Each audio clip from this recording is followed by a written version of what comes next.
सौभाग्यशाली तोता। बहुत समय पहले की बात है। एक छोटे से गांव के पास एक सुंदर जंगल था। उस जंगल में तरह तरह के पक्षी और जानवर रहते थे। उन्हीं पक्षियों में एक अनोखा तोता भी रहता था, जिसका नाम चिरकू था।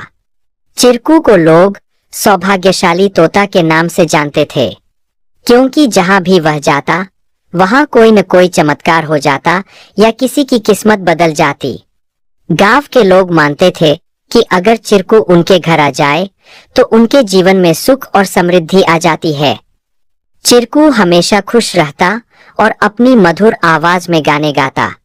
लोग उसे फल और अनाज खिलाते और उसकी भलाई की कामना करते थे। चिरकू भी गांव के लोगों से बहुत प्यार करता था और जहां भी जाता खुशियां बांटता। एक दिन गांव में एक गरीब किसान, जिसका नाम रघु था, बहुत परेशान था। उसकी फसलें बर्बाद हो गई थीं और उसके पास खाने को भी कुछ नहीं था। वह दिन रात मेहनत करता, लेकिन किस्मत उसका साथ नहीं दे रही थी। एक दिन रघु ने गांव के लोगों से चिरकू के बारे में सुना और सोचा कि शायद यह सौभाग्यशाली तोता उसकी भी मदद कर सकता है। रघु ने तय किया कि वह चिरकू से मिलकर अपनी किस्मत बदलने की विनती करेगा। अगले दिन वह जंगल की ओर चल पड़ा और चिरकू को खोजने लगा। बहुत ढूंढने के बाद उसे चिरकू एक पेड़ की डाल पर बैठे हुए मिला। रघु ने बड़े ही आदर के साथ कहा। चिरकू ने रघु की बातें ध्यान से सुनी और उसकी आंखों में दया उमड़ आई। चिरकू ने अपनी चोंच में एक छोटी सी चमकती हुई पत्ती उठाई और रघु को देते हुए कहा, यह जादुई पत्ती है, इसे अपनी जेब में रख लो और जब तुम अपने खेत में काम करने जाओ तो यह पत्ती तुम्हारी किस्मत बदल देगी। रघु ने धन्यवाद कहा और वह पत्ती लेकर अपने घर लौट आया। अगले दिन वह अपने खेत में काम करने के लिए गया। जैसे ही उसने खेत में जुताई शुरू की, अचानक से बारिश होने लगी।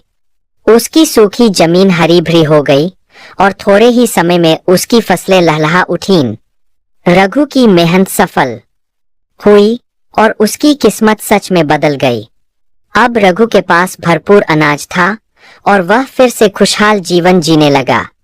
उसने गांव के लोगों को चिरकू की बुद्धिमानी और उसके द्वारा दी गई जादुई पत्ती के बारे में बताया। सभी लोग चिरकू की प्रशंसा करने लगे और उसे और भी अधिक प्यार देने लगे।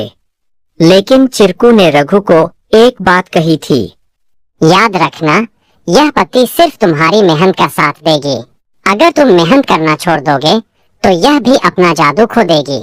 रघु ने चिरकू की बात समझ ली और कड़ी मेहनत जारी रखी। धीरे धीरे उसकी स्थिति पहले से बहुत बेहतर हो गई।